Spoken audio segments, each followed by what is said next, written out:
Au début des années 60, à Tizi Ouzou, à Alger, à Blida, à Constantine, à Oran et à Annaba, comme dans tout le reste de l'Algérie, c'était au cinéma que nous faisions notre apprentissage de la vie. Comment se débrouiller pour se sortir des situations difficiles, comment se venger, comment réussir un hold-up, échapper à la police, résister à un interrogatoire, quel châtiment infliger au traître. Qui a tué Liberty Valance? Qu'est-il arrivé à Baby Jane? Quoi de neuf, Pussycat? Chaque film était une occasion de s'instruire. Mais il y avait parfois des situations qui nous posaient des problèmes insolubles. Par exemple, on allait souvent voir des films d'horreur, très en vogue à l'époque, et dont les titres seuls nous faisaient froid dans le dos. Le cauchemar de Dracula, Dracula, prince des ténèbres, les vampires contre-attaquent. Quand à la sortie du cinéma, vers 11 heures du soir, on rentrait chez nous en traversant des rues sombres et désertiques, paniqués à l'idée de voir soudain apparaître les vampires, on savait qu'il nous suffisait qu'on leur montre une gousse d'ail ou une croix pour les faire fuir. Mais le problème, c'est que chez nous, l'ail, ça va, mais la croix, ça ne marche pas. Même les vampires, ils te voient avec ta croix, ils te croient pas. Alors qu'est-ce qu'on fait? On va leur montrer un croissant.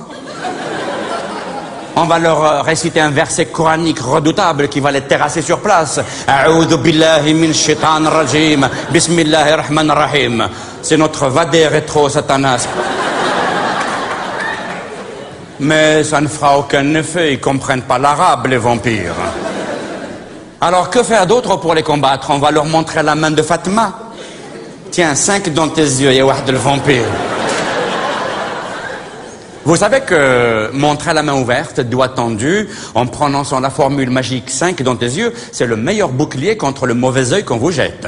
Chez nous, en général, le diable se cache dans les corps de nos amis, nos cousins et nos voisins. Et par l'intermédiaire de leur voix, le diable, pour mieux vous tromper, vous dit toujours le contraire de ce qu'il veut vous souhaiter. Par exemple, quand quelqu'un dit à quelqu'un d'autre « Que Dieu te donne longue vie, mon frère », le vrai message, c'est « Qu'Allah te désintègre, na'al waldi ».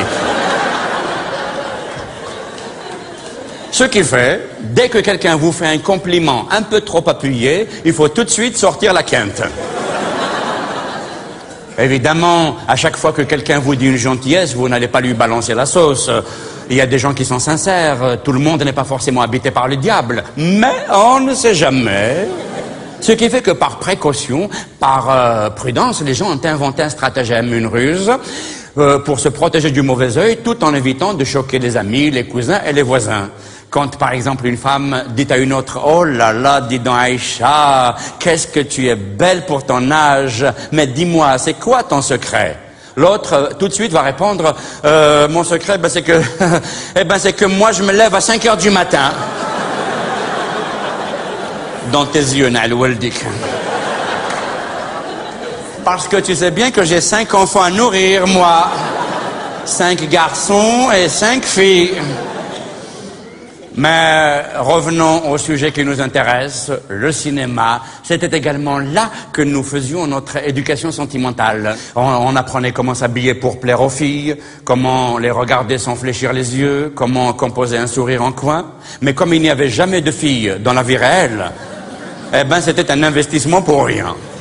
Ce qui fait que toute notre attention restait focalisée sur les actrices et on tombait amoureux de toutes celles qui passaient à l'écran et après on se faisait notre cinéma à nous dans la tête.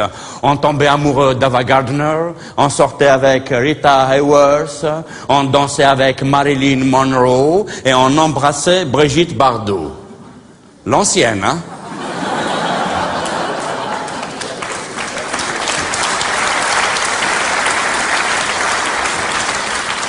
Celle de maintenant, 5 dans tes yeux, Brigitte Bardot. On les aimait toutes, mais l'élu de nos cœurs, c'était Silva Cochina. Vous ne l'avez pas vue dans La Vengeance d'Hercule?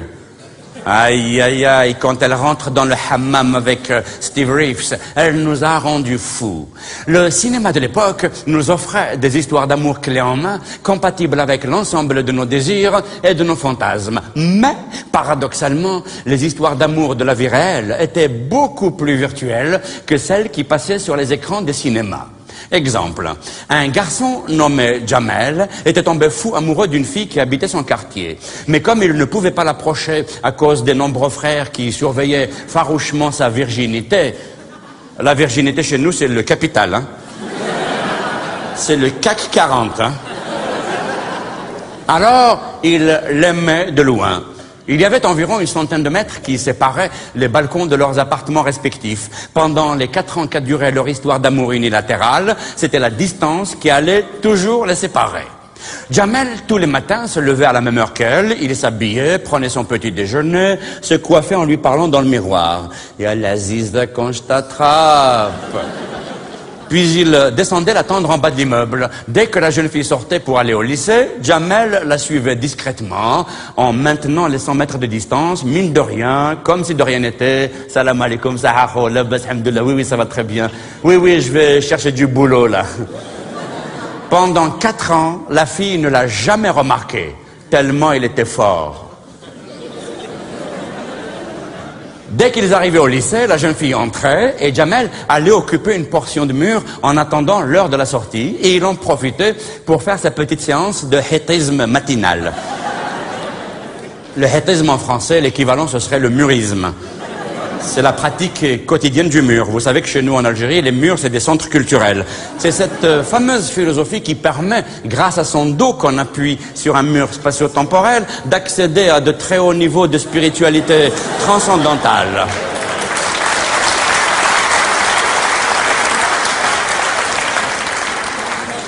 En pratiquant 8 à 12 heures par jour sérieusement, on peut accéder au hétisme zen.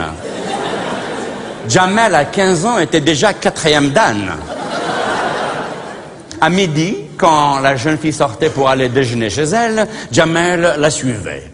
L'après-midi, quand elle repartait au lycée, il la suivait de nouveau, et ainsi de suite. Pendant les week-ends, quand elle allait faire ses courses ou tout simplement allait se promener en ville, Jamel la suivait partout où elle allait. Et si par hasard, durant ses promenades, elle entrait dans une pâtisserie, Jamel attendait qu'elle eût quitté la boutique, puis il se précipitait à l'intérieur et demandait au vendeur « Je voudrais la même chose que la demoiselle qui vient de sortir, s'il vous plaît. » Un baba au rhum? Oui. Avec de l'égézouz? Oui. Et oui, parce que le baba au rhum chez vous, il est au rhum. Mais nous, les Algériens, comme on ne peut pas boire d'alcool, le baba au rhum, c'est avec de la limonette gézouz. C'est du baba au rhum halal. Il est aromatisé. C'est un peu comme le jus d'orange, hein. Vous savez que chez nous, pendant 30 ans, on a eu un régime unique, un parti unique, un président unique, une pensée unique, mais on avait également un jus de fruits unique. Sur le marché, il n'y avait que du jus d'orange. Et pendant 30 ans, à force d'en acheter, toujours, les gens, plus tard, quand le pays s'est ouvert aux autres jus, ils ont tellement pris l'habitude, quand ils rentraient dans les magasins, ils disaient vous avez du jus d'orange d'abricot ?»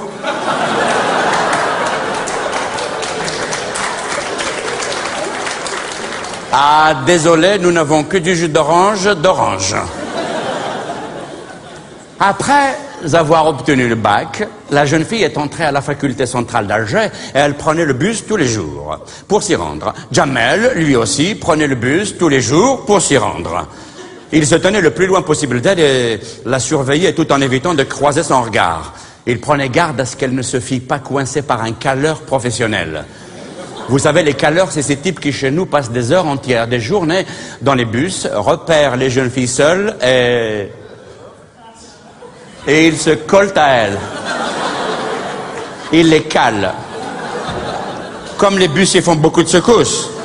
Comme ça, les filles, elles tombent pas. Ils font du service public, hein, c'est des volontaires et... Ah ben oui. C'est des bénévoles... C'est de l'emploi pour jeunes, hein. Comme les bus sont toujours bondés de monde, ces petits malins savent très bien que leurs victimes n'iraient jamais se plaindre d'être serrées de trop près. C'est une méthode d'approche de l'autre sexe qui est basée sur la pudeur, le non-dit, ainsi que sur le respect de l'opinion de l'autre, puisque de toute façon l'autre n'a pas la liberté d'avoir une opinion. Alors il arrive parfois, comme ça, tout d'un coup, que dans un bus, il n'y ait que des caleurs. Tout d'un coup, il y a 70 caleurs et aucun objet de calage. Alors le type, il arrive le matin très tôt, il est bien habillé, il est parfumé, il prend sa place, il vient faire ses 8 heures de calage, normal, et rien que des moustaches partout. Et il attend, il espère, il se dit, tiens, peut-être que dans le prochain arrêt, il va y en avoir une ou deux qui vont monter. Prochain arrêt, Walou, c'est un lot supplémentaire de caleurs qui monte. Et ça se serre là-dedans, ça se serre. Et le type, il espère, il attend, il espère, et tout d'un coup, hop, c'est lui qui se fait caler. C'est le caleur calé.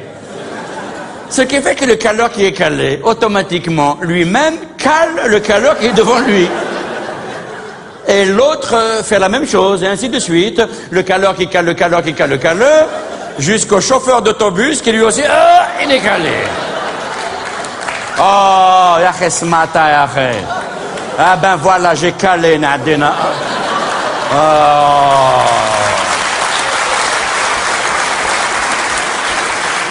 Alors, parfois, les caleurs calent des femmes voilées. Mais souvent, les femmes voilées ne sont pas des femmes. Et si jamais la fille qui est calée n'est pas contente et qu'elle se révolte et qu'elle se plaigne, le caleur ne perd jamais son sang-froid.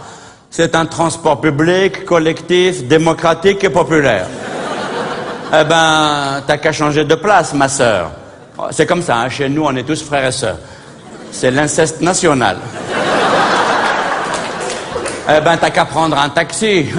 Qu'est-ce que tu crois? J'ai un bel que moi aussi, je souffre. Depuis ce matin, je suis debout, moi. Mais je prends mon mal en patience, je résiste, je tiens le coup. Mais n'aie pas peur, ma sœur, hein, je vais bientôt arriver, tu pourras descendre. Un jour que Jamel, adossé au mur situé juste en face de la faculté centrale, attendait sa dulcinée, il voit la jeune fille sortir, courir en riant vers un garçon et l'embrasser. Jamal, fou de rage et de désespoir, a traversé la rue sous les coups de klaxon furieux et les crissements de pneus, se précipite sur elle, la saisit par le bras, la retourne, la regarde droit dans les yeux et lui dit « À partir de maintenant, toi et moi, c'est terminé. »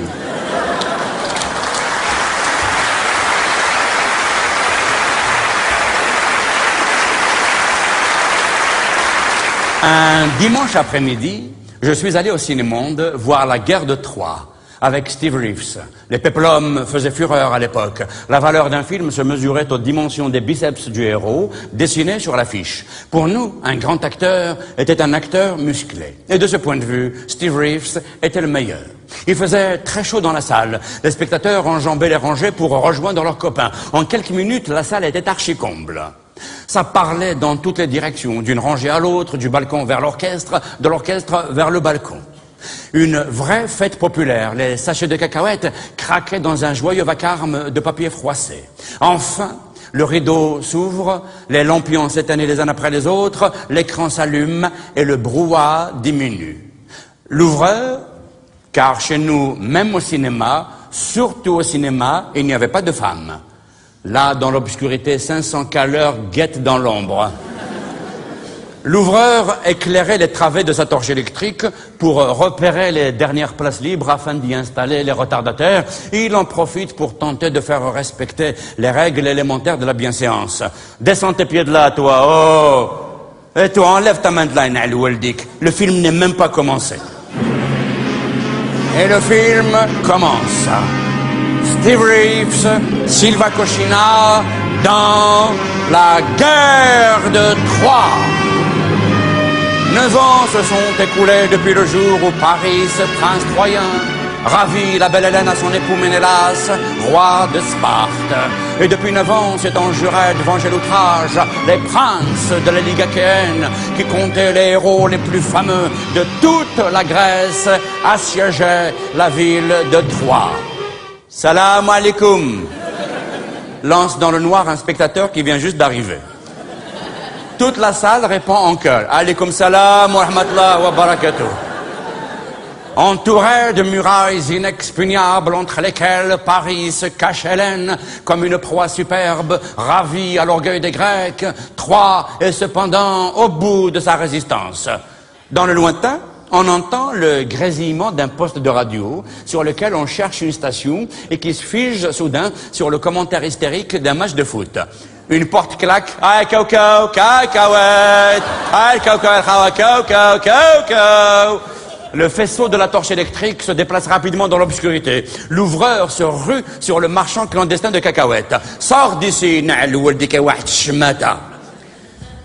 Hector, le plus valeureux des Troyens, fils du roi Priam et frère de Paris, a péri de la main d'Achille qui vengeait son ami Patrocle, tué par Hector en combat singulier. C'est avec ce sinistre... Le film s'arrête brusquement. Les spectateurs hurlent et la tête du projectionniste apparaît dans la petite fenêtre de la cabine. La JSK vient de marquer un but.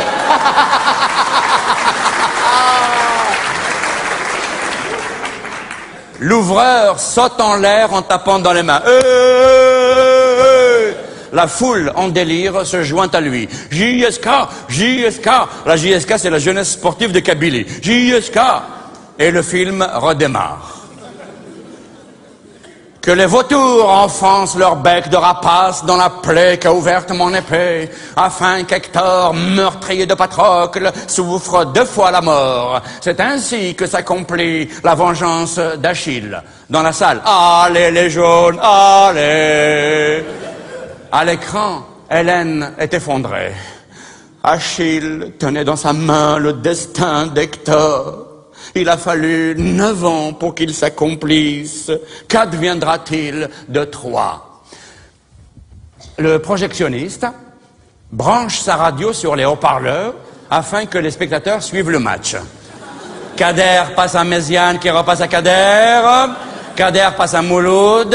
Mouloud passe à Mouloud. Mouloud, c'est le champion du jeu collectif individuel. Mouloud est dans les 18 mètres. Il va shooter, il va shooter, il va shooter! Mais qu'est-ce qu'il fait? La défense oranaise remonte. Mouloud. Mouloud récupère le ballon. Mouloud.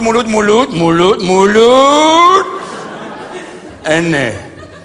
Le Dieu n'aime pas qu'on hurle en franchissant le seuil de la mort, Paris. Paris. Je veux te rendre justice, aîné. Yukwalo yatoribo. Niwa Nimida. Oh! C'est un morceau de pellicule du film Les 7 Samouraïs que le projectionniste a collé dans la guerre de Troie. Le film s'est déchiré, il a trouvé un truc par terre au hasard.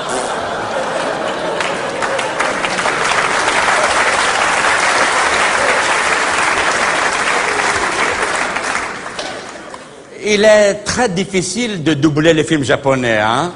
Vous avez remarqué, les acteurs ont une façon tellement particulière de déclamer. Laissez-moi vous donner un exemple. Dans une séquence d'un film nippon, on voit de la neige tomber sur un jardin, au milieu duquel coule une rivière bordée de bonsaïs géants, hein. Une femme dispose des bols sur une table basse, tandis que l'homme, un samouraï, tourne en rond comme un fauve à l'intérieur de la maison.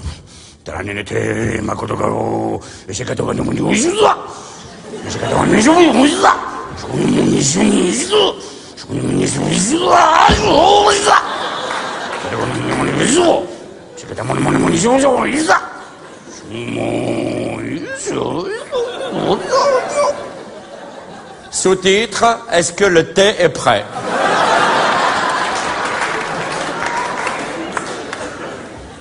La femme...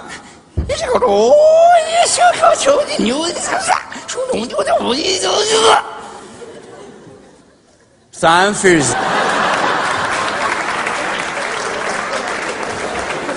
Boto, Nyuko, Taboto, Makoto, il existe entre nous une vieille rivalité, aîné. Mais Dieu, là on revient à la guerre de Troie. Hein. Le brrr que vous avez entendu, là, c'est la colle algérienne. Hein. Il y a le film et il y a la colle. C'est de la colle bio, elle est naturelle. Elle n'est pas passée par l'usine, elle vient directement de l'arbre. Il y a même des branches dedans, il y a des feuilles, il y a un mégot, il y a un nid avec un oiseau. Et quand ça passe dans le projecteur de cinéma, c'est... Les acteurs, pendant 20 minutes, ils collent.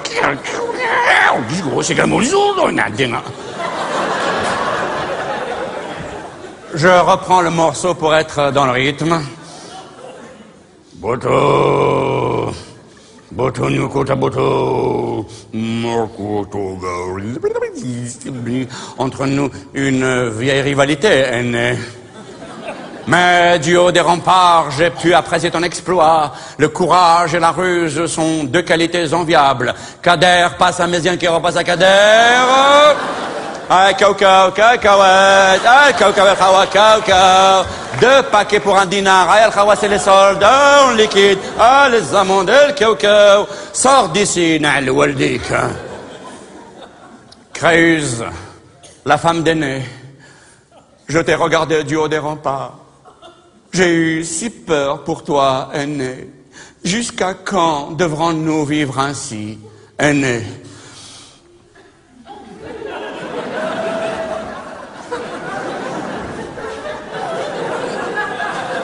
Je sais pas. Cette guerre prendra bien fin un jour. Kader tire de toutes ses forces. Les spectateurs, ouais! Le gardien de but de l'équipe d'Oran s'élance, dévie la balle d'un coup de tête magistral. Oh! Une porte s'ouvre, laissant entrer un filet de lumière du jour qui éclabousse l'écran. Les spectateurs, oh! Fermez la porte, oh! Dans l'entrouverture apparaît une moustache.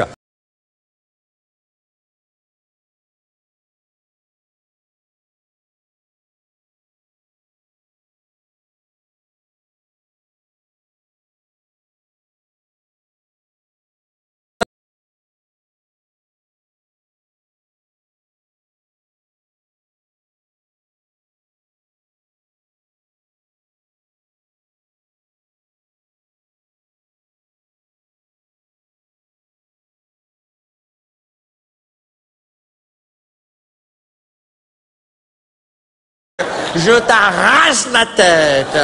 Je te jure sur ce que j'ai de plus cher.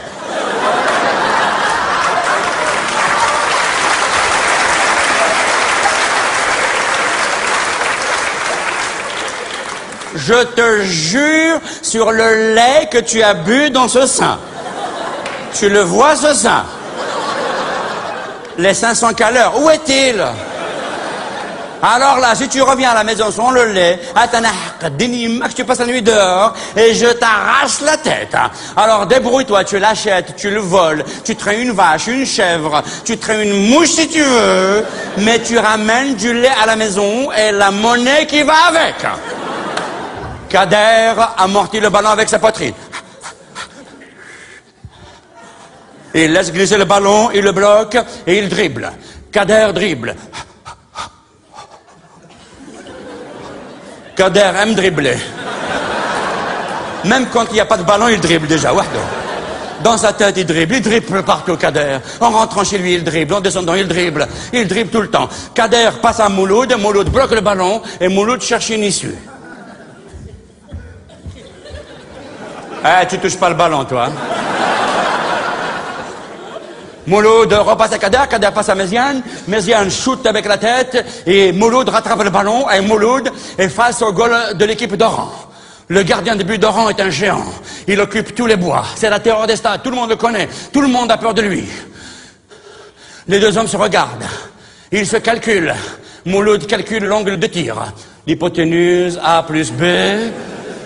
Le gardien de but d'Oran, il a un strabisme divergent.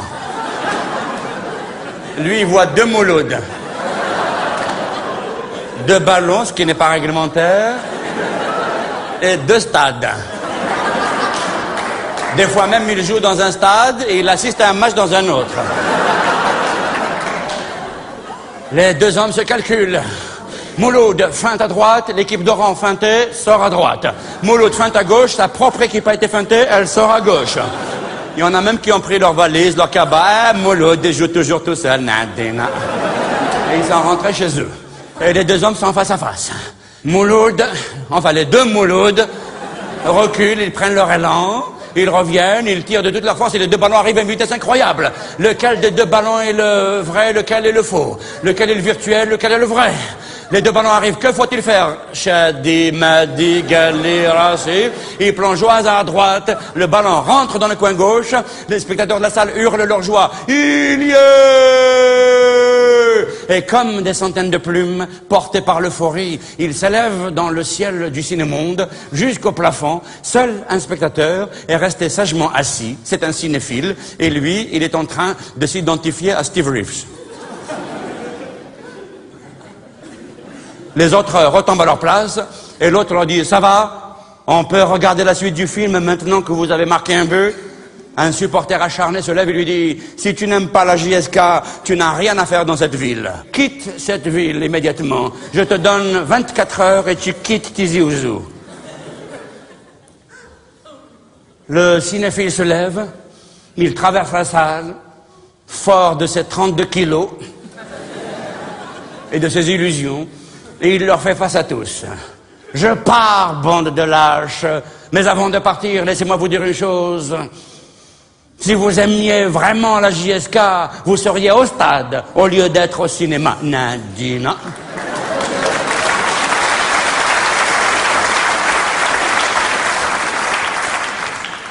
Sous une réplique aussi cinglante, les spectateurs restent muets de stupeur. Profitant du silence, une voix du balcon lance « Vive Oran !»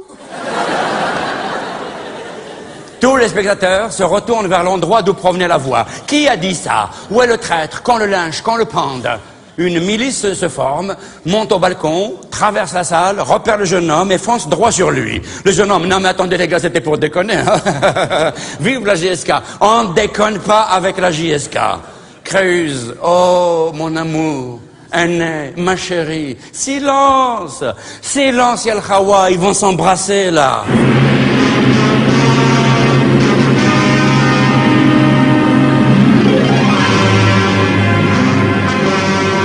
Créuse s'approche d'Aîné. Aîné s'approche de Créuse. Agamemnon passe le ballon à Éthéocle. Éthéocle passe à Achille. Achille bloque avec son talon. Il le passe entre les jambes d'Hélène. Hélène passe à Cadéaqueur, passe à Mouloud. Mouloud passe à Aîné. Aîné passe à Ajax. Ajax passe à Ulysse. Ulysse passe à Créuse. Créuse embrasse Aîné. Aîné la renverse sur le lit. Il y est... JSK, JSK, JSK, JSK, JSK, JSK, JSK, JSK,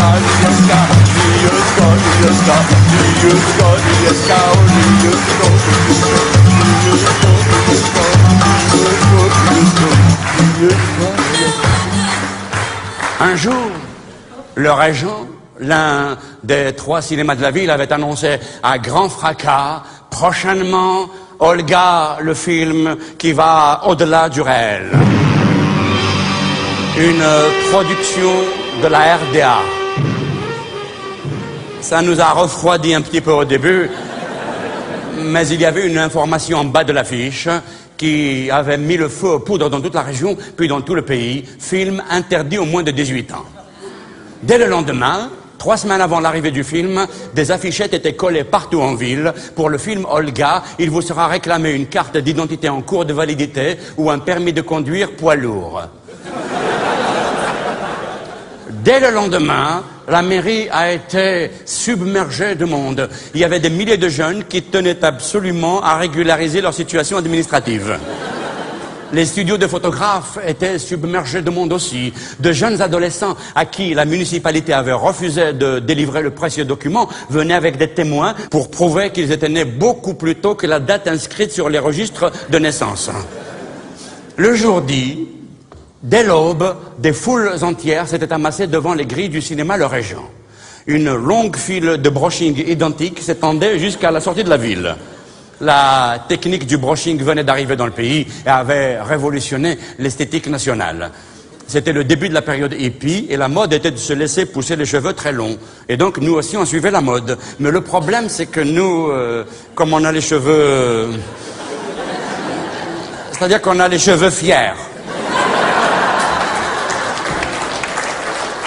Même sous la douche, il reste debout. Fluctuate nec mergetur. Ce qui fait que quand on se laissait pousser les cheveux longs, ça nous faisait des masses volumineuses énormes autour de la tête. Et si en plus le type se laisse pousser une barbe et une moustache, quand il passe devant toi, on se demande s'il y a quelqu'un dans les poils, hein. Quand on allait chez le coiffeur pour qu'il nous aide à tirer les cheveux, à les remettre dans le droit chemin, ça nous faisait des formes raides. Des fois, le type, quand il se retourne pour partir, les cheveux, ils restent. Et cette coupe-là, tout le monde appelait ça casque allemand. De loin, quand on voyait les centaines de jeunes avec les pantalons pattes d'éléphant et les brushing casque allemand, on avait l'impression que c'était une section de la Wehrmacht. Toutes les 2 minutes, les plus jeunes tâtaient leur poche pour vérifier que leur carte d'identité était bien en place. J'avais 14 ans, mais j'ai miraculeusement réussi à rentrer en glissant un bakchich conséquent à l'un des contrôleurs. La salle était archi pleine, pleine comme un œuf. Dès que les lumières s'éteignirent, il y eut un cri de joie suivi d'un silence à couper au boussaadi. On était mort avant le générique. Dès que le nom de l'actrice a été projeté sur l'écran, on regardait entre les lettres. Et le film a commencé. 5 minutes, 10 minutes, rien. 20 minutes, 30 minutes, walou. Il y en a même qui sont allés regarder derrière l'écran pour voir si les actrices ne se déshabillent que de l'autre côté. 50 minutes, 60 minutes, rien du tout. Jusque-là, le film est tellement mauvais, il devrait être interdit à tout le monde. Tout le début du film, c'était vraiment le standard classique du film chiant. Ça racontait l'histoire d'une femme au foyer, battue par son mari, un alcoolique psychotique. Rien de bouleversant, quoi. Mais si on voulait voir ça, nous, on reste à la maison, on a le film en direct. Bah oui, bien sûr, bah oui. Et on fait pas la carte d'identité, tu payes pas, et des fois même tu joues dans le film. Alors au début, à un moment donné, Olga tombe enceinte, c'est l'héroïne du film. Elle tombe enceinte et pense que la venue d'un enfant allait sauver son ménage. Mais elle découvre que son mari file le parfait amour avec la gardienne de la barrière du passage à niveau de la voie ferrée Dresden-Leipzig. Et par ailleurs, collaboratrice à temps partiel de la Gestapo, Olga, députée, décide d'abandonner son mari, mais elle décide d'avorter, et on parle et pendant ce temps-là, nous on attendait interdit au moins de 18 ans. Mais tel que c'est parti, on est loin, hein. Quelle heure il est là? Chalsa, 1h10 déjà. Nadina. Même s'il y a quelque chose, il reste plus que 10 minutes. Ils n'auront même pas le temps de développer. À un moment donné, Olga passe sur un trottoir, elle voit à travers la baie vitrée d'un bistrot son mari à l'intérieur en compagnie de sa maîtresse. Furieuse, Olga pénètre dans le bar et une bagarre s'ensuivit entre les deux femmes qui avaient failli coûter la vie à Olga. Une ambulance était venue et on l'a transportée à l'hôpital où elle est restée au moins pendant 2 bobines. On a eu la totale. Tout le processus, l'anesthésie, le sérum, la visite du docteur, la visite familiale, les femmes de ménage, les cuisiniers. C'est un documentaire sur un hôpital ou quoi ça? Il y a eu juste le moment où un infirmier avait soulevé la jupe d'Olga et il lui avait mis une piqûre et vu sous un certain angle, on a dit « Ah, c'est ça !» Tu as vu? Il a dîné. Ah, regarde par là-bas, toi, regarde par là-bas. Ouais, il a dîné. Là, c'est ça, c'est un peu loin, mais c'est ça. Hein? Tu as vu comment il lui a fait dîner? Mais non, c'est une seringue. Comment ça, une seringue? Mais je n'ai jamais vu une seringue comme ça, moi. Oui, mais c'est une seringue allemande. C'est pas une seringue algérienne. C'est normal, les Allemands, ils sont tous obèses, ils sont gros. Pour aller jusqu'à la maladie, il faut des seringues énormes. Hein. Il faut chercher là-dedans hein, pour trouver. Hein. C'est pas comme nous, on est tellement maigres, tu mets la piqûre directement sur le microbe. Ah bah oui. Nous, le microbe, tu le vois à l'œil nu, il arrive comme ça. Ça y est, je suis guéri, là, ça.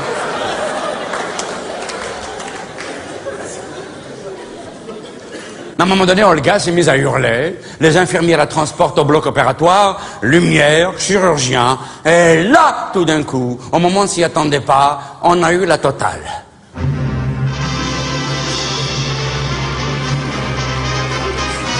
La scène interdite aux moins de 18 ans. C'était un accouchement en direct. C'était gore. Un accouchement allemand. Wagner, là, là. Le bébé, il arrive comme un spéléologue, il prend son temps, là, là, là, là, là, là, là. C'est pas comme chez nous, hein. Chloup, allez, va jouer dehors, va.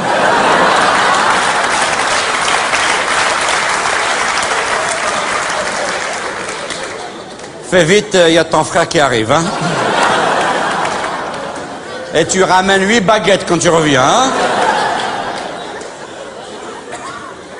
Et en bas de l'écran, c'était marqué « Pour la première fois, en direct au cinéma ». Ouais, peut-être pour la première fois en direct au cinéma, mais chez nous à la maison, c'est un classique qui tourne en boucle. Nous, c'est 4 fois par an, direct. Et en fait, quelque temps après, on avait appris que c'était un documentaire.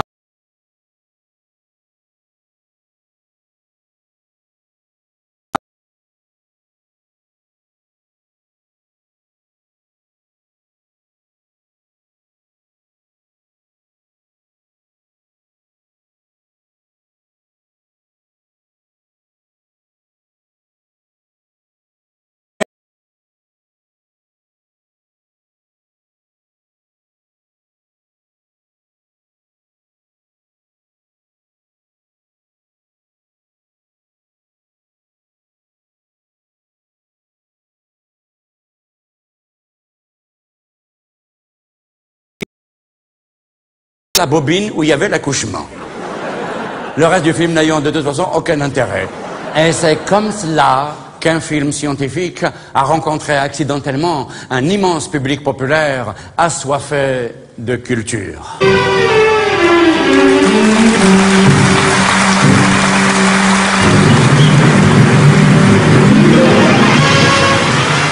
La première fois de ma vie que je suis entré dans un cinéma, j'avais 9 ans. Je n'avais absolument aucune référence. Je réagissais au premier degré. J'ai hurlé la première fois quand j'ai vu foncer sur moi à folle allure la locomotive à vapeur du train qui entrait en gare de la Ciotat. J'ai crié pour prévenir Burt Lancaster que Kirk Douglas allait lui tirer dans le dos. Je me suis caché derrière les sièges quand les avions bombardaient dans les diables du Guadalcanal et j'ai pleuré pendant 3 jours la mort de Spartacus. En maudissant Jules César n'a d'énigme. Les films étaient en français et à l'époque je ne comprenais pas le français. Même quand les acteurs ne parlaient pas, déjà je ne comprenais rien. J'avais débarqué en ville quelques mois auparavant et j'étais loin d'imaginer que tout cela pouvait exister. Je ne savais même pas qu'il y avait d'autres pays et d'autres gens que ceux de mon village. Je me souviens très bien de la première fois de ma vie que j'ai vu des Français. Comme ça, physiquement, j'en avais entendu parler. C'était une mythologie, mais je n'en avais jamais vu. C'était en 1955, quelques mois après le déclenchement de la guerre d'Algérie. J'avais 5 ans. Nous avions entendu dire que des militaires français allaient venir chez nous au village afin de réquisitionner les fusils de chasse et empêcher leurs propriétaires de les remettre aux premiers maquisards, les premiers partisans, les félagas comme on les appelait à l'époque.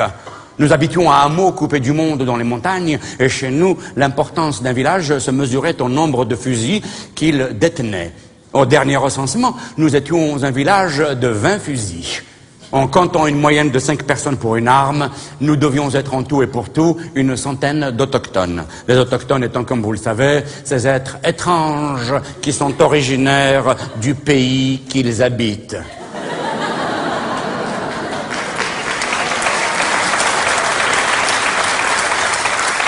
Dès que la nouvelle s'est répandue, les propriétaires des armes menacées les enroulèrent dans des couvertures et les enterrèrent dans leur jardin. Dans ma petite tête d'enfant, les Français étaient une entité abstraite et j'étais très impatient de les voir arriver pour voir comment ils sont faits. Comment sont-ils fabriqués, beau Gilb? Je n'en dormais plus. Une légende qui courait depuis la nuit des temps disait qu'ils étaient d'une grande beauté, au point que nous utilisions couramment l'expression « Yishvah amoromi » en kabyle, qui veut dire « beau comme un Français ». Mais en même temps, d'après l'imaginaire transmis par ma grand-mère, ma mère et mes tantes, ils n'étaient pas tout à fait humains. Ainsi, quand je refusais d'aller au lit, ma mère n'évoquait pas le loup pour me faire peur, mais elle me menaçait en me disant « Va te coucher tout de suite, sinon Bichou viendra te manger tout cru ».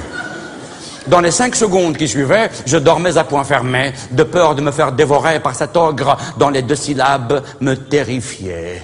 Bichou. Or, dans la transcription phonétique, Bichou voulait dire en français Bugeaud.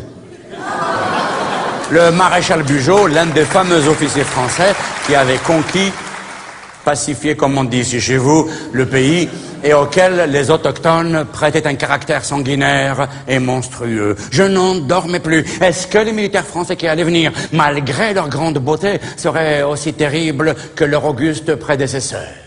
Le jour dit, les adultes les attendaient avec inquiétude et nous, les enfants, avec impatience. Dès l'aube, nous avions surveillé le petit chemin de crête que surplombait notre village. Il neigeait depuis 3 jours.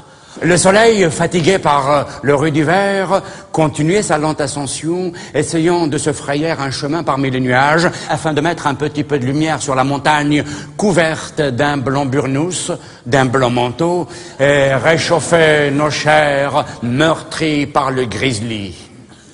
Ou par le blizzard, je me souviens plus. Je me souviens juste que le mot avait tellement froid qu'il portait 2 Z. Tous les villageois étaient là, les hommes, les femmes, les enfants, les chèvres, les poules, tout le monde attendait les Français. C'était le mois de Ramadan, il faisait très froid, on était mort de faim, on trépignait d'impatience, et en fin de journée, pas l'ombre d'un roumi à l'horizon. Dépités, nous nous apprêtions à quitter le poste d'observation et à aller à la mosquée attendre que le muezzin nous donne l'autorisation de rompre le jeûne, lorsque soudain nous vîmes au loin une longue colonne de petits points noirs semblable à une procession de fourmis. Les voilà! C'est les Français! Ouais, yeah. Ils sont tout petits.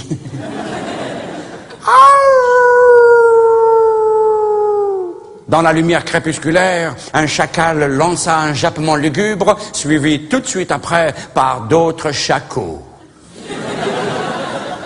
Par d'autres chacals. Par un autre chacal. Il était tout seul. Le chacal est un animal solitaire. Il traîne jamais avec les autres. Hein. Il est jamais au pluriel. Voilà.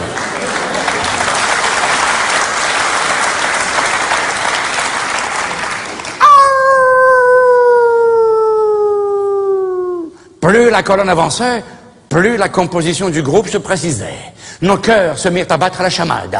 Ils étaient à quelques centaines de mètres, et bien que la lumière du jour s'estompa, nous commencions à apercevoir leurs lourds bardas et leurs fusils sur leurs épaules, et ils marchaient lourdement sur la neige. Paniqués, quelques villageois prirent la fuite. Un petit peu plus tard, ils étaient à une centaine de mètres, et plus ils s'approchaient, plus nous étions stupéfaits. Oh! Non! Yeah! Mais c'est pas possible! Ils étaient noirs! Merde! Les Français sont noirs! Il n'y avait que le type qui marchait en tête de colonne, leur chef qui était blanc. Lui, ça devait être un Algérien, hein, c'est sûr. Hein? Et ils s'approchaient, et parvenus sur la petite place du village, une soixantaine de gaillards à la peau couleur d'ébène, transis de froid, soufflant d'énormes nuages de buée, hagards, nous regardaient avec le même étonnement qu'ils pouvaient lire sur nos visages. Juste à ce moment-là, le muezzin lança l'appel à la prière du Maghreb qui indique la rupture du jeûne. Les soldats déposèrent leurs bardas, étendirent leurs manteaux à même la neige et ils se mirent à prier. Ouais, yeah! Et en plus, ils sont musulmans. Tous les gamins du village se mirent à courir dans tous les sens en hurlant l'incroyable nouvelle. Les Français sont noirs! Ils sont noirs et musulmans! Un peu plus tard, j'ai appris que c'était un bataillon de tirailleurs sénégalais. Et un tout petit peu plus tard, j'ai appris que moi aussi, j'étais français. Aïe!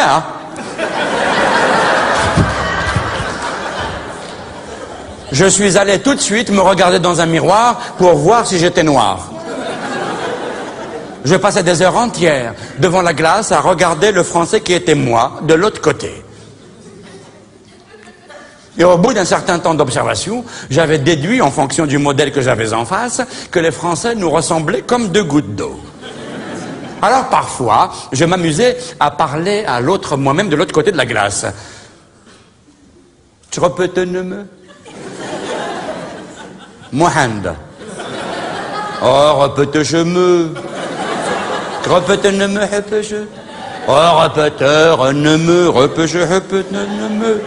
Mais on n'arrivait pas à communiquer parce que je ne comprenais pas ce que je me lui disais. Un jour, je suis allé voir mon père et je lui ai dit « Papa, c'est vrai que moi aussi je suis français ?» Et mon père, d'un air grave, me dit « Oui, mon fils, tu es français jusqu'à nouvel ordre. » Et le nouvel ordre est en marche. Mon père fut le premier propriétaire d'un poste de radio, un engin énorme qu'il avait acheté clandestinement pendant la guerre. Chaque après-midi, après avoir fini ses travaux ménagers, ma mère sortait le poste dans la grande cour de la maison et l'allumait sur la chaîne kabyle qui ne diffusait pratiquement que des chansons et des sketchs à l'époque. Toutes les femmes et les jeunes filles du village avaient rendez-vous chez nous du lundi au vendredi à la même heure et mettaient leurs plus beaux atours comme si elles se rendaient à une fête. Elles apportaient des gâteaux, des beignets, des crêpes, des bouquets de violettes, du basilic et de la menthe sauvage vissés dans leur foulard. Elle s'asseyait par terre et sur les banquettes en pierre. Ma mère, en parfaite maîtresse de cérémonie, accueillait joyeusement tout ce beau monde, préparait le café et le thé, ôtait le tissu qui recouvrait la radio, tournait le gros bouton de bakélite, et soudain, la cour de la maison se transformait en music-hall. Les femmes hurlaient de rire quand elles entendaient les sketchs, et dès que la musique sortait des haut-parleurs, elles lançaient des you-you stridents, se levaient et dansaient en accompagnant les chants. Les postérieurs prenaient leur liberté. Ils vibraient tellement fort que parfois j'avais l'impression qu'ils allaient se détacher des corps et se mettre à danser tout seuls, en autonome. Les seins des jeunes filles voletaient comme des pigeons voyageurs. Et ceux, plus abondants des femmes, se balançaient comme des coloquintes pleines. À côté de ça, les danseuses de Tahiti, c'était du yaourt. Elles pouvaient aller se rhabiller. Ça produisait une énergie extraordinaire.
avec nous. Un jour, comme ça, sans prévenir, on ne sait pas pourquoi, il est revenu un jeudi.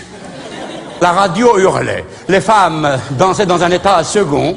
Dès que mon père fit son entrée, la stupeur a figé l'assemblée des femmes. Les postérieurs se sont immobilisés. Les pigeons voyageurs sont restés en plein vol. Et les coloquintes ont viré au lait caillé. Mon père traversa froidement l'assemblée des femmes en ayant un regard particulier sur ma mère. Arjou kan khmini, lui dit-il en breton algérien. Il remit la radio sur les Arabes parlent aux Arabes et le silence, comme une chape de plomb, a figé les derniers youyous. Ma mère,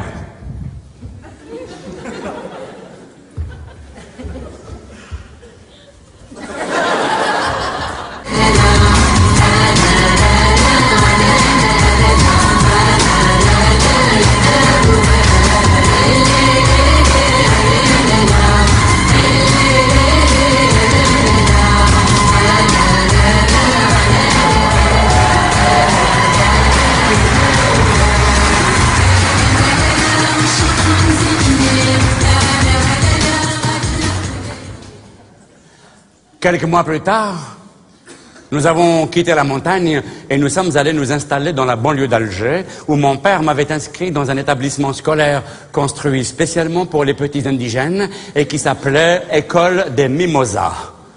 Durant les 3 premières semaines, la maîtresse me marqua tous les jours absents parce que je ne levais jamais le doigt quand elle faisait l'appel. Je ne connaissais pas mon nom patronymique. Mon nom patronymique faisait partie de ceux qui avaient été attribués de façon arbitraire à nos grands-parents à la fin du 19e siècle par l'administration coloniale. Comme elle n'arrive jamais à se retrouver avec notre système d'appellation, ils nous ont donné de nouveaux noms pour mieux nous repérer. Dans le système traditionnel, nous possédions tous des chapelets de prénoms qui se suivent. Mohamed, Ben Ali, Ben Saïd, Ben Mohamed, Ben Saïd, Ben Ramadan, Ben Farid, Ben Abdelhamid, Ben Salim, Ben Ahmed, Ben Ramadan. Une fois que le même prénom revenait 2-3 fois dans la liste, les fonctionnaires français étaient saisis de vertige. Ils ne savaient jamais qui était qui et qui est le fils de qui. Et dès qu'ils changeaient de village, ils trouvaient exactement les mêmes noms, mais dans d'autres sens. Voici, d'après des témoignages, comment se passaient ces séances d'attribution de nouveaux noms. Il y avait l'administration coloniale, son secrétaire, et les chefs de famille passaient les uns derrière les autres. L'administrateur faisait son enquête pour trouver des noms. C'est quoi ton nom? Mohamed Ben Ali, Ben Mohamed, Ben Mouloud, Ben Tayyib, Ben Ramadan, Ben Saïd, Ben Ahmed, Ben Mohamed. Non, je te demande ton nom à toi. Ton nom à toi tout seul, c'est lequel? C'est pas le nom t'attribue, hein? Tu es venu tout seul, non? Il y a personne derrière toi, je crois, non? Alors, s'il te plaît, donne-moi ton petit nom à toi. Mohamed. Mohamed. Secrétaire inscrivait Mohamed. Et ton père? Ali. Ali. Ton grand-père? Mohamed. Mohamed. Donc, si j'ai bien compris la logique, ton arrière-grand-père s'appelle Mohamed, ton grand-père s'appelle Mohamed, toi tu t'appelles Mohamed, alors là, il y a un problème. C'est les noms du prophète, monsieur. Pardon? Qui profite? Moi, je profite? Non, pas toi les prophètes. Hacha, non. Ah non. Les prophètes, c'est Mohammed sallallahu alayhi wa sallam. Toi, les prophètes, dis-toi, c'est l'autre là, comment il s'appelait, celui qui a les cheveux ici, là, comment il s'appelait? Comment t'es appelé, toi? Maurice. C'est ça, c'est les prophètes Maurice, toi. Et nous, c'est Mohamed. Attends, je vais t'expliquer tout de suite la situation. Comme ça, tu vas comprendre pourquoi il s'appelait toujours Mohamed. Chez nous, les musulmans, quand il y en a un garçon, qui est né, toujours, les garçons qui est né les premiers, on lui donnait. T'es sûr que tu comprenais bien les Français, toi?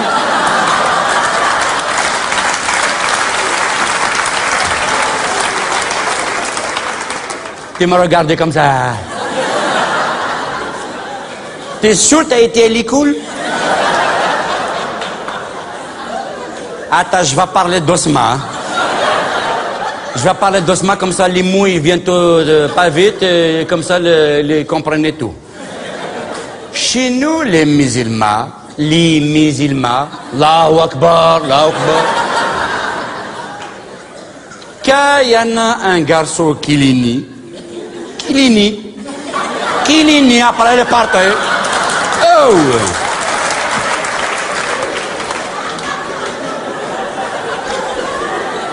Il est parti au travail. Toujours, lui donner le nom de Mohammed par le respect qu'il faut qu'il ait donné pour les prophètes. Il y en a qui comprennent maintenant. Oui, je crois avoir compris Mohamed. Par respect pour le prophète, vous donnez le nom de Mohamed au premier garçon qui naît dans la famille. C'est ça. Donc toi, tu es le premier. C'est ça. Et tu t'appelles Mohamed, Ben Ali, Ben Mohamed, Ben, etc. Pas Ben Sitira, Ben Mohamed Qu'est-ce qui vient foutre les Ben Sitira là-dedans là? Mohamed, etc. est une locution latine qui veut dire... Bon, j'ai rien dit, on oublie. Dis-moi, le maréchal Ferrand, comment ça se fait qu'il porte exactement le même nom que toi? Et si les frères, dis-moi, monsieur... Comment ça, c'est le frère de toi? Tu viens de me dire que c'est le premier garçon à qui on donne le nom de Mohamed. Et lui aussi s'appelle Mohamed. Alors, attends, je vais t'expliquer. Moi, j'ai m'appelé Mohamed parce que je suis né les premiers d'Ikouti d'Hyper. Louis, c'est mon frère, s'appelait Mohamed parce qu'il est né premier d'Ikouti de sa mère.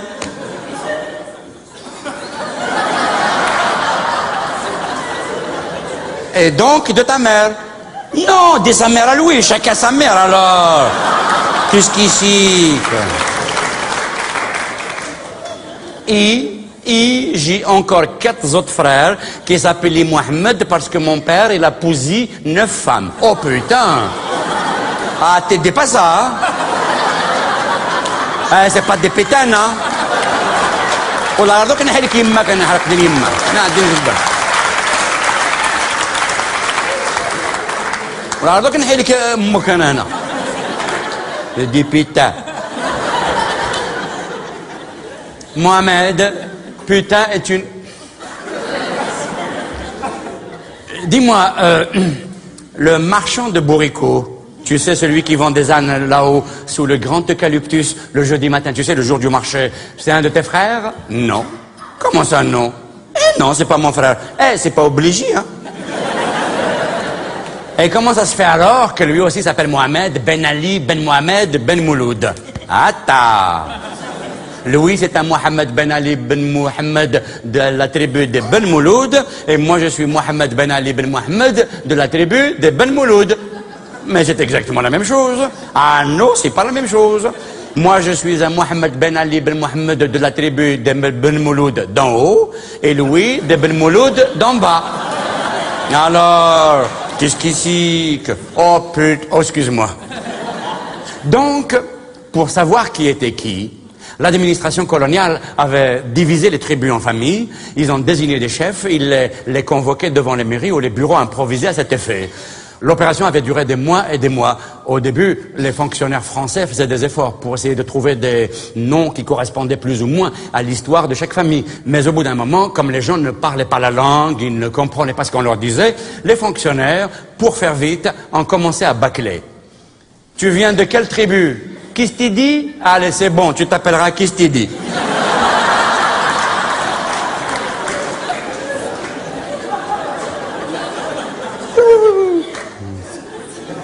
On s'en fout.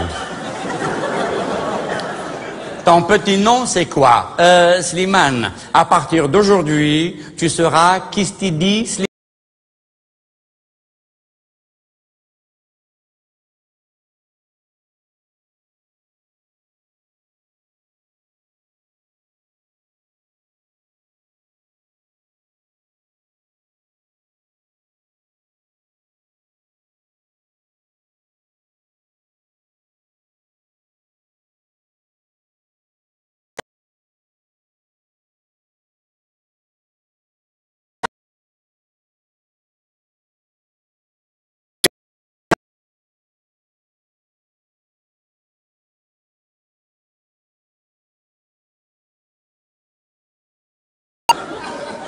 ainsi qu'un tas d'autres noms que je n'oserais pas répéter ici devant vous et qui ont été tous changés au lendemain de l'indépendance. Alors ces nouveaux noms, au départ, étaient utilisés surtout pour les démarches administratives dans l'administration coloniale. Mais nos grands-parents, entre eux, dans la tribu, continuaient à utiliser le système d'appellation traditionnel. Et c'était pour cela que moi, je ne réagissais pas du tout lorsque la maîtresse m'appelait par mon nom patronymique que je ne connaissais pas. Mais un jour, en traversant les rangs, elle s'était arrêtée devant moi, s'était penchée et avait lu le nom inscrit sur l'étiquette qu'on m'avait cousu sur le tablier décollé qu'on m'avait donné. Et là, elle s'est mise à hurler, à me parler dans sa langue que je ne comprenais pas. Puis soudain, elle me prit par le col de la chemise et entraînait chez le directeur qui, à son tour, m'avait passé un savon de Marseille sans que je susse là non plus de quoi il retournasse. Un jour, la maîtresse prit l'énorme vase rempli de mimosas posé sur son bureau, s'avança vers moi et me le tendit en me débitant des mots dans sa langue que je ne comprenais toujours pas. Derrière moi, des élèves chuchotaient. Ils parlaient dans mon dos, probablement pour me faire comprendre ce qu'elle me voulait. Mais ils parlaient arabe, qui m'était aussi inconnu que le français, puisqu'à l'époque, je ne parlais que le kabyle. Et encore, hein. J'étais tellement timide, la seule langue que je maîtrisais vraiment bien, c'était le silence. Et j'étais là, avec mon truc, devant elle, essayant de décoder dans le ton de sa voix, ses gestes et son regard, ce qu'elle voulait que je fasse avec ça. J'essayais de déduire. Premièrement, si elle m'avait donné ce vase, c'était pour en faire un usage particulier. De son index, elle me montrait la porte. Il fallait donc que je sorte. Ce que je fis. Une fois dehors, je restais debout comme un idiot, au milieu de l'immense cour de récréation, accroché à mon vase, sans trop savoir que faire, lorsque soudain, sous le préau, j'ai vu des lavabos, et j'avais déduit qu'il devait y avoir une histoire d'eau là-dessous. Il y a de l'eau dans les lavabos, il y a de l'eau dans le vase, il doit donc y avoir un rapport de cause à effet. Enfin, j'ai pas dit ça comme ça à l'époque. Hein. À l'époque, je l'ai dit en kabyle. Il doit donc y avoir un rapport de cause à effet. Hein. Mais que me voulait-elle exactement?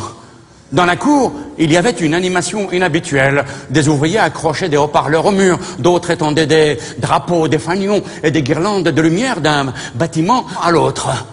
Comme je n'arrivais pas à savoir, je suis allé me cacher dans les cabinets afin de réfléchir au problème à l'abri des regards.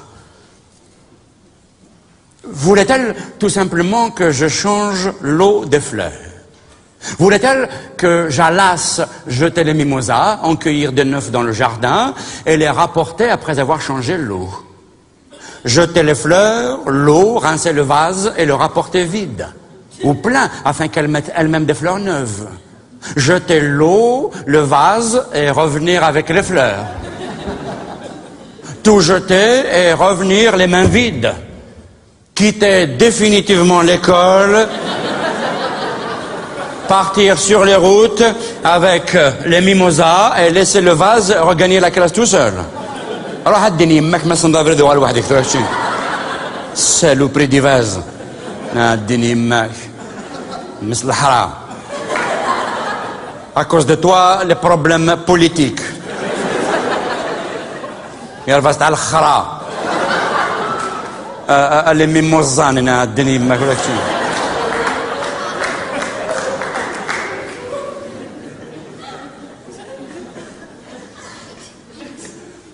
Elle voulait peut-être que je les donne au directeur. Moi, à la maîtresse de la classe voisine, à la concierge, au gardien. Ah, elle me les avait peut-être offerts, afin de me demander pardon d'avoir été trop dur avec moi depuis le début. En fait, peut-être que quand elle me parlait, elle ne m'engueulait pas du tout. Elle voulait peut-être juste me dire « Va, mon petit garçon, va, prends le chemin qui mène chez tes parents et donne-leur de ma part ce magnifique bouquet et dis-leur que je t'aime beaucoup, ya wahed el beau gosse. » De toute façon, je n'avais pas l'éternité devant moi pour trouver une solution et j'ai opté pour celle qui me semblait la plus logique. Jeter les fleurs, l'eau, le vase et rentrer chez moi. Je suis monté sur la cuvette, regardé dehors si la voie était libre. Dans la cour, il n'y avait personne. J'allais descendre, mais j'ai vu un autre enfant sortir avec un vase rempli de mimosas, traverser la cour, regarder à droite et à gauche en se grattant la chachia. Durant un bref instant, j'ai cru que c'était moi qui étais là-bas. Puis d'une autre classe, un autre élève fait la même chose. Puis un autre, puis un autre, puis un autre, puis deux autres, trois autres. Des dizaines et des dizaines de gamins déambulaient dans l'immense cour de récréation avec des vases remplis de fleurs et la tête pleine de points d'interrogation. Ils étaient aussi paniqués que moi tout à l'heure. J'ai sorti la main par-dessus la porte et je leur fis signe. « Venez, venez réfléchir ici !» Ils s'engouffrèrent à l'intérieur des cabinets et nous nous mîmes à réfléchir ensemble. Jeter les fleurs, rincer le vase et le rapporter vide. Manger les fleurs, pisser dans le vase, tirer la chasse. Et la nuit qui tombait. La nuit tombait très tôt, c'était l'hiver, et nous faisions des kilomètres et des kilomètres tous les matins pour aller à l'école, et pas question qu'on rentre chez nous dans la nuit noire, en traversant des vallons et des rivières. On ne sait jamais, il y a peut-être quelque part par là un bitchouh qui nous attend, et qui va nous manger tout cru. Alors d'un commun accord, nous décidâmes de passer la nuit là, dans les cabinets, et serrés les uns contre les autres, nous passâmes la nuit là jusqu'au matin, où nous fûmes soudain réveillés par de la musique martiale. Dans la cour, il y avait la clique et la chorale municipale qui répétaient une chanson. Des gendarmes, des policiers déambulaient d'un coin à l'autre de l'école. Des centaines de gamins impeccables avec des chachias étaient rangés. Devant la porte, le directeur de l'école, les agents d'administration, les maîtres en costume, les maîtresses en tailleur attendaient solennellement. Une délégation guidée par un gros monsieur avec un drapeau multicolore en bandoulière fit irruption dans la cour. À l'extérieur, on entendait un concert de sirènes. Ta ta ta ta ta ta ta ta. La foule dehors scandait Algérie, française, Algérie. On était glacés de peur. Quelques minutes après, des motards en ciré firent irruption et formèrent une haie de protection dans la cour, suivis tout de suite après par des parachutistes en lunettes armés jusqu'aux dents. Ils escortaient une longue file de voitures devant laquelle trônait une DS-19 décapotable. Dans la DS-19, un homme était debout. Le plus grand homme que j'ai vu de ma vie. La délégation fit une visite de l'école, puis le grand homme se mit à parler dans un micro, et à chaque fois qu'il disait les mots « l'Algérie »,« la France », ça faisait vibrer les haut-parleurs, trembler nos rotules et applaudir la foule. Un quart d'heure plus tard, un groupe d'hommes était venu vers nous, probablement pour se soulager, et nous trouvèrent là, cachés dans les gogues. Pensant que cette dizaine de gamins en mimosa était une attraction organisée par la direction de l'école, ils nous ont fait défiler devant tout le monde. Et ils nous ont présenté au grand homme qui s'appelait Monsieur Digoul. Son prénom c'était Djinyaran. Djinyaran Digoul est venu vers nous. Comme j'étais au milieu de tous les enfants, il s'est avancé vers moi. Et il avait posé sa main en signe d'affection sur ma chachia. Au début, je pensais qu'il allait me la piquer. Surtout qu'il n'en avait pas une, lui. Puis, il s'est penché vers moi. Il était tellement grand, il a mis 3 minutes pour arriver. Pendant 3 minutes, j'ai vu zoomer vers moi son long nez, et puis son nez est allé dans les fleurs, et juste au moment où il a senti, il eut un recul subit, et en se tournant vers les autres, il dit cette phrase qui allait devenir très célèbre par la suite. « Oh, oh, oh, ils ne sentent pas la rose, c'est mimosa ». Un homme fit signe à l'orchestre de jouer, tout le monde se mit à chanter, et nous aussi.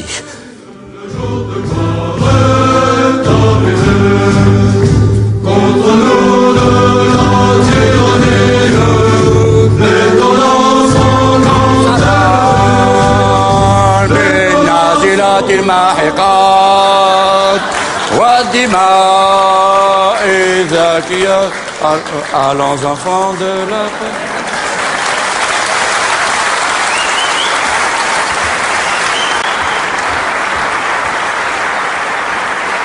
Deux ans plus tard, nous avons quitté la banlieue d'Alger et nous sommes allés nous installer à Tizi Ouzou, en Kabylie, dans un appartement que mon père avait trouvé dans une cité nouvellement construite et dans laquelle cohabitaient 2 groupes ethniques majoritaires, les Algériens français et les Algériens algériens.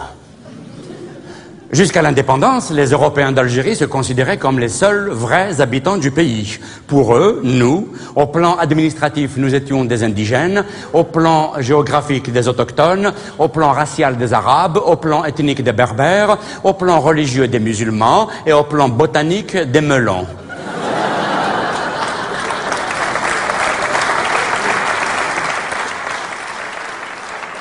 Ne voyant pas le rapport qu'on pouvait avoir avec cette cucurbitacée, je m'étais demandé un jour pourquoi les colons nous appelaient comme ça, et je suis allé consulter le dictionnaire, et un melon j'ai trouvé plante annuelle rampante, cultivée pour ses fruits, aimant la chaleur et la lumière. Et j'étais très fier d'être un melon. Sur le chemin de l'école, les élèves de la cité étaient divisés en deux groupes bien distincts, séparés par une dizaine de mètres environ. Deux mondes opposés qui se chamaillaient, se provoquaient. Quand on jouait au football, ce n'était jamais l'équipe du bâtiment C contre le bâtiment B, ce n'était jamais l'équipe de la cité des Oliviers contre celle des Eucalyptus, c'était toujours les Français contre les Arabes, les chrétiens contre les musulmans ou les Blancs contre les Bronzés. Et les matchs de foot se jouaient toujours avec les règles du rugby. Le ballon était facultatif, hein.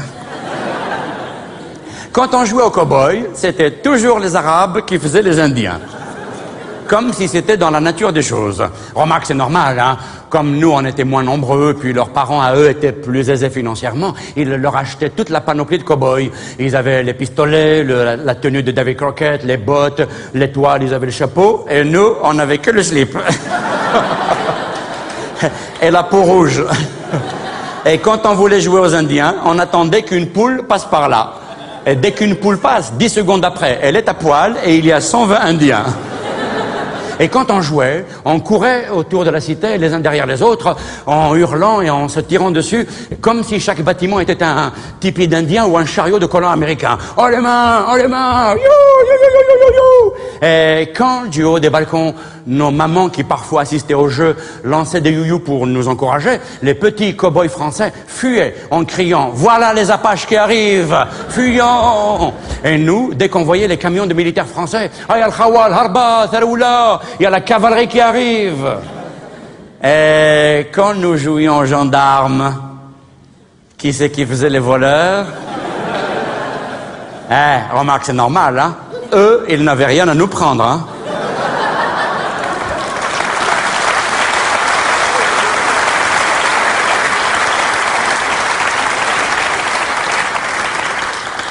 Nous, on n'avait que les slips. Philippe, tu veux mon slip? Allez, tiens. Ah, Mohamed, tu es con. On a dit qu'on jouait pas au slip. En plus, c'est pas un slip, ton truc, c'est un alien, Adena. Il est empoisonné, ton truc. Je vais attraper la lèpre avec ça, moi. Tu es con, Mohamed. Nal Waldik. Nadine Babek. Nadine Omouk. La télévision venait d'arriver dans le pays. Elle était entrée dans quelques foyers d'Européens, mais pas encore dans les nôtres. Mais il y avait Monsieur Zeytoun, Monsieur Joseph Zeytoun. Il habitait à côté de chez nous. Il avait un grand magasin, Zeytoun Électronique. Il vendait des télévisions et des radios. Pendant les week-ends, les jours fériés et les vacances, Monsieur Zeytoun laissait dans sa vitrine un grand poste de télévision allumé, rien que pour nous, et il descendait l'éteindre à la fin des programmes. Après le dîner, avec les copains, on allait s'allonger sur les gazons. Et à travers la vitrine de la boutique, on regardait la télé. Lorsqu'il y avait des retransmissions de matchs de foot, il y avait parfois jusqu'à 300 personnes qui se bousculaient sur l'herbe.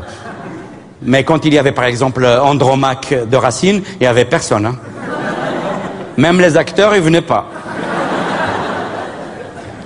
Monsieur Zeytoun habitait juste au-dessus de sa boutique, au premier étage, et parfois on l'interpellait d'en bas.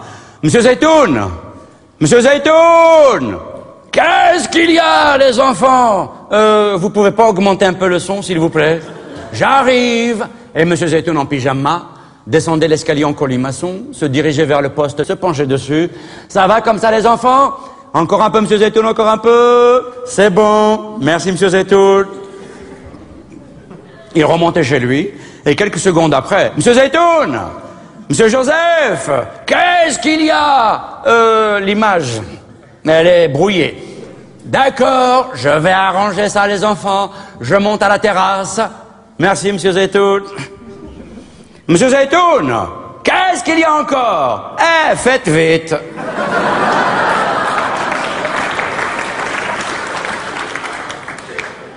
Une fois là-haut, monsieur Zeytoun tournait l'antenne dans tous les sens. Ça va comme ça, les enfants? Un peu à droite, monsieur Zeytoun, un peu à droite. Comme ça? Qu'est-ce que vous voyez sur l'écran, les enfants? Il y a du couscous, monsieur Zeytoun. Et là, maintenant, qu'est-ce que vous voyez? Il y a des traits, monsieur Zeytoun. Et comment ils sont, les traits, monsieur, les enfants? Ils sont obliques ou horizontaux? Quoi? Eh, on n'est pas à l'école, hein? Et ils sont comme ci ou comme ça? Ils sont comme ça. Et là, maintenant, à droite, monsieur Zeytoun. À gauche. Bougez plus, monsieur Zeytoun. Ouais, yeah. Sylvana Mangano. Ouais, monsieur Zeytoun. Non, non, surtout bougez pas.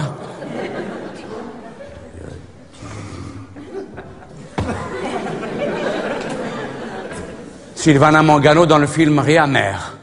Elle plante du riz dans une rizière. Son chemisier et son short mouillé lui collent à la peau.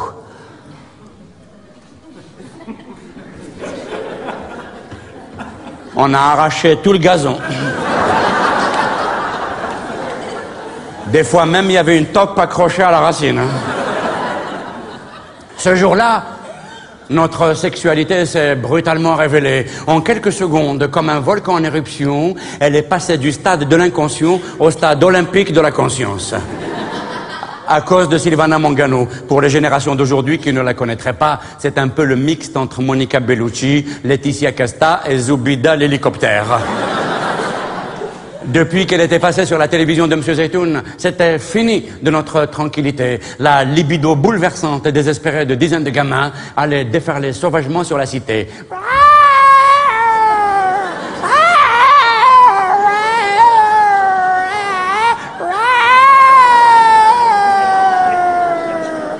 On miaulait dans toutes les entrées d'immeubles et sous les balcons. On descendait les gouttières.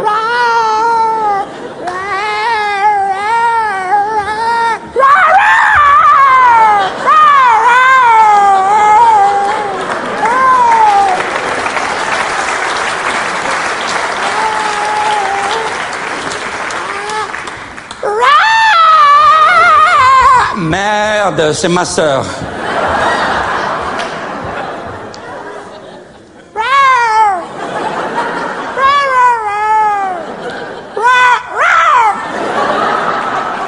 Rentre à la maisonnade, Dina. Il n'y a que des chats dans la rue. Là. Ils vont te griffer. Ah, Shimzara. Le lendemain même, je suis tombé follement amoureux de Jeannette, la fille de notre voisin pied noir que tout le monde dans la cité appelait Monsieur Charlot, tellement il était gentil. Jeannette et moi, on jouait souvent ensemble. Elle jouait très très bien au football. Mais depuis ce jour, je ne voyais plus qu'elle. Le ballon me passait par-dessus la tête. Mais attrape le ballon, Mohamed, qu'est-ce qui t'arrive? Mais tu es devenu fou ou quoi?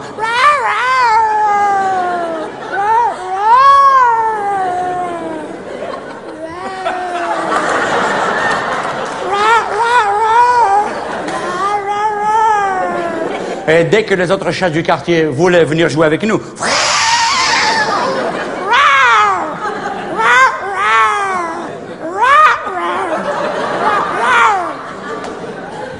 nous jouions aussi à qui écraserait le maximum de fourmis. Les rouges représentaient les Français et les noirs les Arabes. On passait des heures entières dans les jardins à les écraser sur l'herbe et à la fin du jeu, on comptait les cadavres de fourmis et l'équipe qui avait perdu devait crier « Vive l'Algérie française » ou « Vive l'Algérie algérienne » selon le cas, ce qui était considéré comme l'humiliation suprême. Un jour, j'ai sauvé une grande fourmi rouge du massacre, l'a mis dans une petite boîte et décidé de l'appeler Jeannette. J'avais appris par cœur des morceaux entiers de dialogues de mes films d'amour préférés et les lui répétais en secret. Je lui disais tout ce que je n'osais jamais avouer à l'autre Jeannette. Et dès que je me sentais à l'aise, je me laissais aller à l'improvisation. Oh, Jeannette, ma petite fourmi rouge, je t'aime jusqu'au pluriel du singulier de l'adjectif qualificatif. Eh oui, c'était un mot que j'ai appris à l'école le matin, on l'a étudié, il fallait l'utiliser tout de suite, hein, sinon après ça s'en va, on l'oublie. Puis c'est un film compliqué. À l'époque, on allait très très souvent au cirque avec l'école. Les maîtres et les maîtresses nous emmenaient, on était des milliers d'élèves à traverser la ville et on allait sous les chapiteaux. Jeannette et moi, on se débrouillait toujours pour être à côte et la main dans la main. On traversait les rues et les avenues et c'était les plus beaux jours de ma vie. J'aurais aimé que cela dure éternellement. C'était la grande époque des Bouglione, des Pinder, mais moi, mon préféré, c'était le cirque Amar, à cause de la sonorité du nom, plus facile à retenir. Dans la culture maghrébine ancienne, un grand nombre de contes commencent par du temps où les animaux parlaient. À force d'entendre cela, j'ai pensé à un moment donné qu'il y avait une époque pendant laquelle les animaux parlaient, bavardaient, philosophaient. Dès que le cirque était en ville, j'adorais aller traîner du côté de la ménagerie. Un après-midi, un chameau s'était tourné vers moi et me dit... Comment t'appelles-tu, petit? Je m'appelle Mohamed. Et vous? Moi, mon nom, c'est Miloud. Alors, vous parlez vraiment? Bien évidemment que je parle, mon garçon. Tu ne me reconnais pas? Non. Je suis désolé, vous les chameaux, vous vous ressemblez tellement. Je suis un dromadaire, mon garçon, pas un chameau. C'est drôle, depuis que les hommes parlent, ils ne cessent de nous confondre avec nos cousins. Mais laissons tomber cela, ça n'a aucune importance. Et parlons de choses plus sérieuses. Est-ce que tu as déjà vu l'Atlantide? C'est quoi ça? C'est un très grand film. Comment vous savez ça, vous? Un dromadaire, ça ne rentre pas dans un cinéma, il me semble. Sache, mon petit garçon, que le modeste dromadaire qui en ce moment même te parle en toute humilité était autrefois un grand acteur. Oh, vous? Parfaitement. Je suis le premier acteur algérien de l'histoire du cinéma. J'ai joué avec Rudolph Valentino, Marlène Dietrich, Jean Gabin, Gary Cooper... J'ai joué avec Omar Sharif, Pierre Blanchard, Rému, Fernandel. Ça t'embouche un coin, ça? Je me souviens très très bien de la première fois où j'ai fait un film. C'était en 1921, avec Jacques Feder pour le film L'Atlantide, précisément. J'étais mort de trac, j'étais jeune, j'en tremblais de peur. Mais en dépit de ma maladresse, le grand metteur en scène Jacques Feder avait senti que j'avais la bosse du cinéma. Et qu'est-ce que vous faites là, alors, dans ce cirque? Je suis trop vieux maintenant, et le cinéma ne veut plus de moi.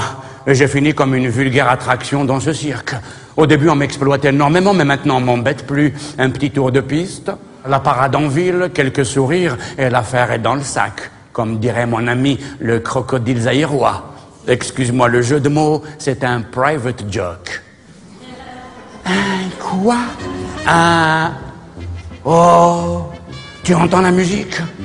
C'est ma musique, c'est mon numéro. Il va falloir que j'y aille, mon petit. Et quand faut y aller, faut y aller. Passe me voir quand tu veux. Je te raconterai des anecdotes extraordinaires. Je te parlerai des acteurs et des actrices, des réalisateurs et des régisseurs. Je te raconterai l'histoire du cinéma. Et je te donnerai des leçons de pro, si jamais un jour l'idée saugrenue ou merveilleuse de devenir acteur te traversait la tête. Ciao, bello. Ciao, ciao.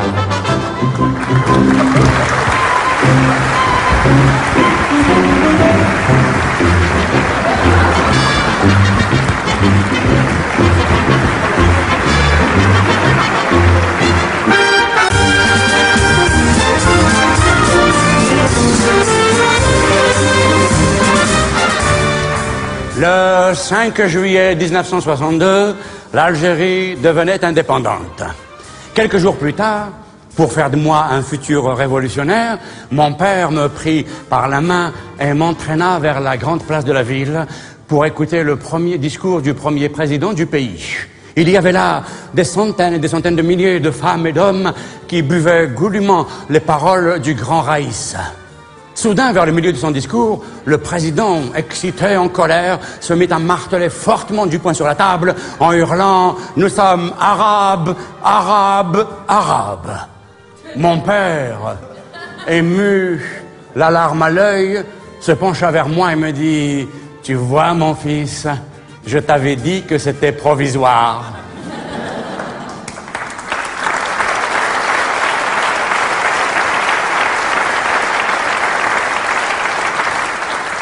C'est fini, tu n'es plus français, maintenant tu es arabe, arabe, arabe. Je ne sais pas pourquoi, mais soudain, j'ai eu très peur. Peur d'être 3 fois la même chose. Le lendemain de la proclamation de l'indépendance, sous les décibels assourdissants des chants patriotiques et des hymnes à la liberté retrouvée diffusés par les haut-parleurs accrochés aux arbres et aux poteaux électriques de la ville, la famille de Jeannette entassait quelques meubles dérisoires à l'arrière d'une camionnette et partait prendre le bateau à Alger. Jeannette ne comprenait pas pourquoi elle devait soudain s'en aller vers nulle part, et moi non plus. Elle était assise sur une commode ancestrale à l'arrière de la camionnette. J'étais debout, au milieu de la rue. Je la regardais s'éloigner. Elle me fit de petits signes timides de la main jusqu'à ce que le camion de Charlot disparut à l'horizon.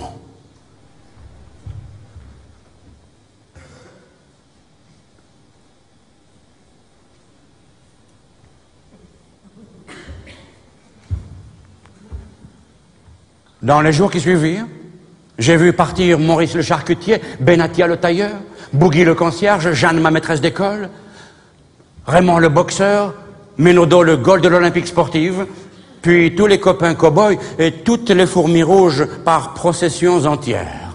Dans la cité, il ne restait plus que des fourmis noires avec des slips archéologiques. Ça y est, maintenant, on va jouer les Indiens contre les Indiens. Quelques mois plus tard, le cirque Hamar était repassé pour la dernière fois dans le pays et j'ai revu Miloud. Après quelques jours d'exhibition, le cirque était reparti et avait abandonné sur place le vieux dromadaire. Il tournait en rond à l'emplacement de la piste, seul acteur d'un numéro sans spectateurs.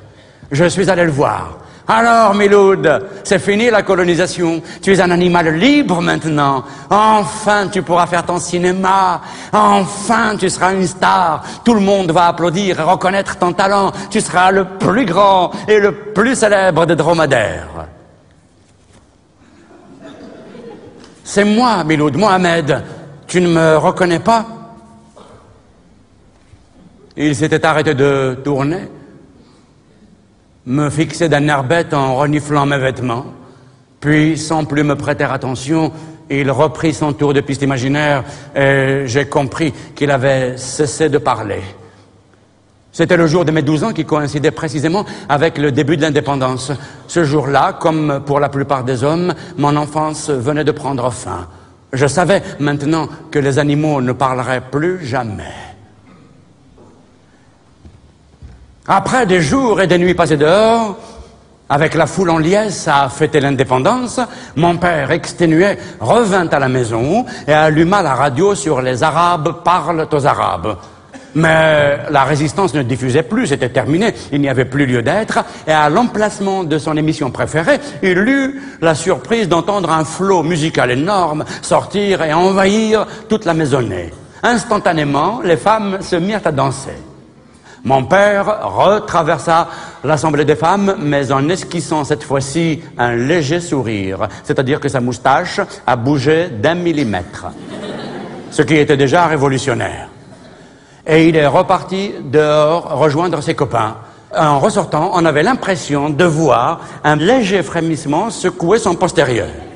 Ma mère, qui le regardait partir, lui a dit « Mais lâche-toi un peu, oh. Arrête de te retenir. Tu as lutté pour l'indépendance. Alors, qu'est-ce qu'il te faut de plus? Eh ben, mon ami, si c'est des gens comme toi qui vont gérer l'indépendance, elle va être bien constipée, hein. Allez les filles, avant qu'il soit trop tard, qu'on s'amuse, musique et qu'on danse.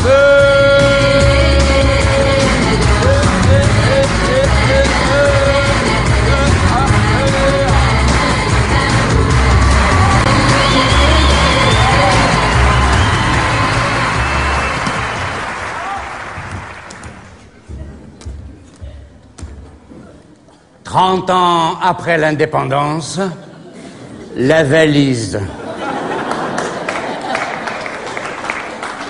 Comme des milliers d'autres, j'ai fait ma valise et je me suis retrouvé en France pour refaire ma vie à zéro et repartir sur des bases plus solides. Un jour, j'étais aux Acédiques comme tous les jours. Et qui c'est que je vois devant moi? Incroyable mais vrai, qui était là face à moi? Devinez. Jeannette. Jeannette, ma petite fourmi rouge, c'est toi? Elle m'avait pas reconnu. Mohamed, Tizi Ouzou, les fourmis rouges, Monsieur Zeytoun.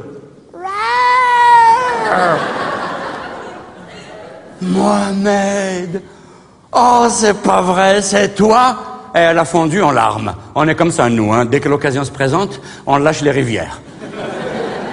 Mohamed, oh c'est la plus belle surprise de ma vie. Oh c'est magnifique, c'est extraordinaire. Moi qui rêvais tant depuis toujours, revoir mes amis d'enfance avant de mourir. Oh sais-tu Mohamed, je vais te faire un aveu, une confidence. Je ne me suis jamais sentie aussi algérienne que depuis que je suis en France. Et nous, Jeannette, c'est le contraire. Alors, raconte, comment va le pays? Comment va Tizi? Ça va très bien. Il ne manque que vous, là-bas. Mais il paraît que ça a beaucoup changé maintenant. On dit qu'il y a beaucoup de problèmes là-bas maintenant. Non.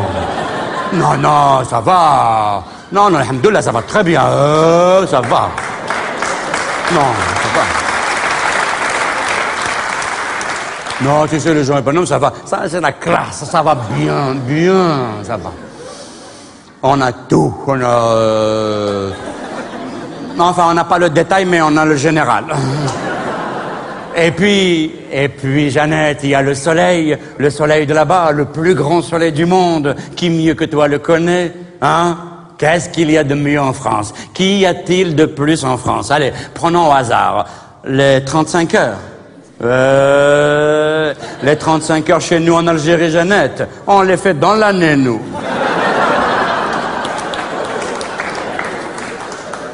Sauf quand on fait des heures supplémentaires en allant faire la queue devant le consulat de France pour avoir les visas. Justement, Mohamed, il paraît que tout le monde veut quitter le pays et veut venir s'installer en France. Mais c'est pour vous voir, Jeannette. Pour vous rendre visite. C'est la famille maintenant, quand même, Jeannette. On va pas vous laisser traîner tout seul dans la nature de la France, tout seul comme ça. Quand même, Jeannette, qu'est-ce que vous allez penser de nous si on venait pas vous voir, hein? Nous, on n'est pas des ingrats, Jeannette. Quand on aime, on aime. On vous aime sans pitié. Jusqu'à ce que vous lâchiez le morceau. Tu sais, Jeannette, maintenant, on va tous venir en France. On va tous s'installer ici. Comme ça, on va plus vous manquer. On va venir se faire coloniser à domicile.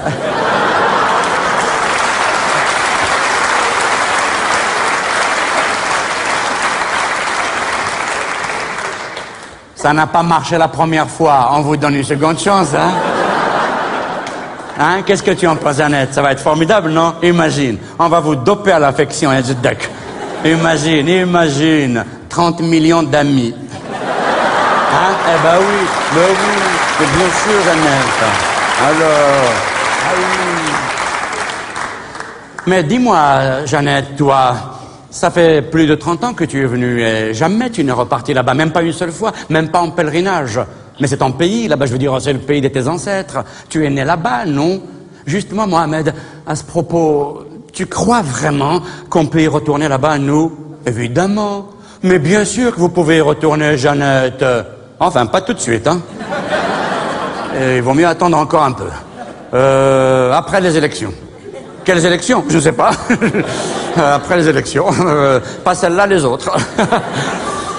De toute façon, c'est simple, Jeannette. Hein. Vous attendez d'abord qu'on retourne nous, là-bas.